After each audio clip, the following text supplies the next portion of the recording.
Behind me is our 2023 Tundra. Now that it's looking more complete, it's time for a price breakdown. And this thing is not cheap. Let's get into it.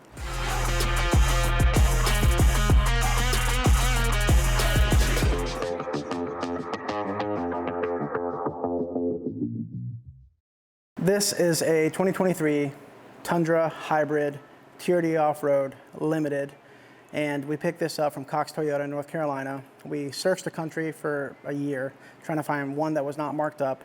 When we found it, we put a deposit down, flew in, picked it up the next day. That was about 4 or 5 months ago. From that point, immediately we started the build. So first thing was a chrome delete. We did some black overlay kits on all the emblems. We wrapped anything that was chrome on the rear and also around the window trim.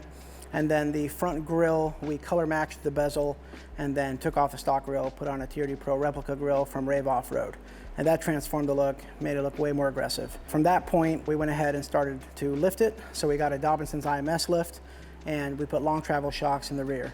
The long travel shocks are going to give us way more articulation, but to accomplish that, we went ahead and did a couple things. We extended the brake lines, we deleted the rear sway bar, and we installed a Dobinson's link kit back there. So replaced all 5 linkage rods back there. From that point, it had a nice 2.5, 3 inch lift, so it's easy to fit tires on. We put 17 inch brink wheels. We got a set of 5, and then a matching set of 5 tires, 35s from Firestone. They're Destination XTs. So the spare sits in the bed of the truck now. So now we're lifted, looking way more aggressive, and we're way more capable. From this point, we took it to True North Fab, and they designed all new products for it. So front bumper, rock sliders, front skid plate, some bed stiffeners, and all of these were never seen before stuff. So everything is kind of the prototype on this vehicle. And that came out amazing. Really happy with how that all turned out. And so now it looked way more aggressive and closer to what it looks like today. While we were doing that, we ordered a Lear 100 RCC topper. The Lear 100 RCC, I believe, is a commercial grade topper, so it's a stronger topper in general, and it can handle more weight on the roof. Then we swapped out the solid doors on it, and we put basically wind doors. So they pop open, they're see-through, but they also slide open. So when you have a dog, they have like a screen, and it keeps the dog from jumping out or lets the dog breathe. So made it more versatile, and then we color matched the topper. That came with Thule crossbars, so we went ahead and slapped our James Baru tent. This is an Evasion XL, I believe.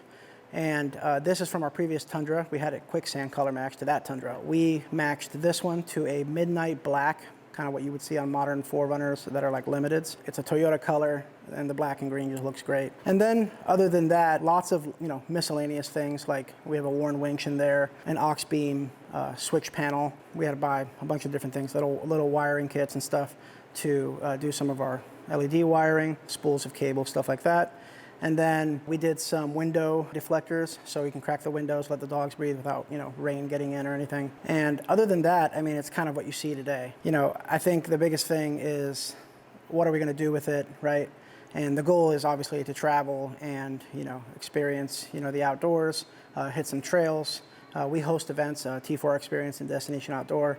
So that vehicle is going to be basically used all the time. Obviously, there's more things coming one day. I would like to be able to, do some interior mods as well. We'll keep working and tweaking the exterior, maybe even bigger tires one day. As new products come out, we'll try different things.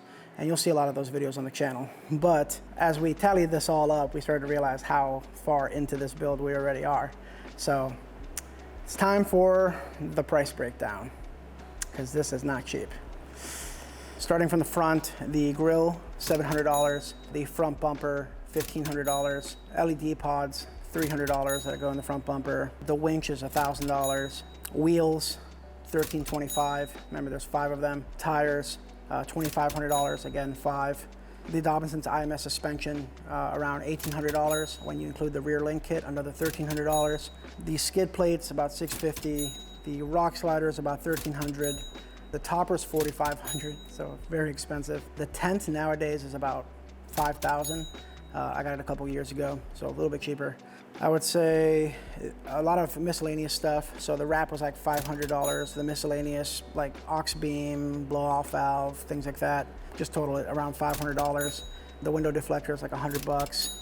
Then we get into the actual cost of the vehicle. So MSRP was $69K, tax tag and titles at $75.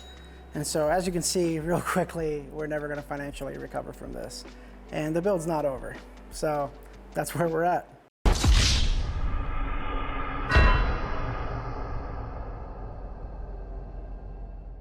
I would say, the future is going to be interesting.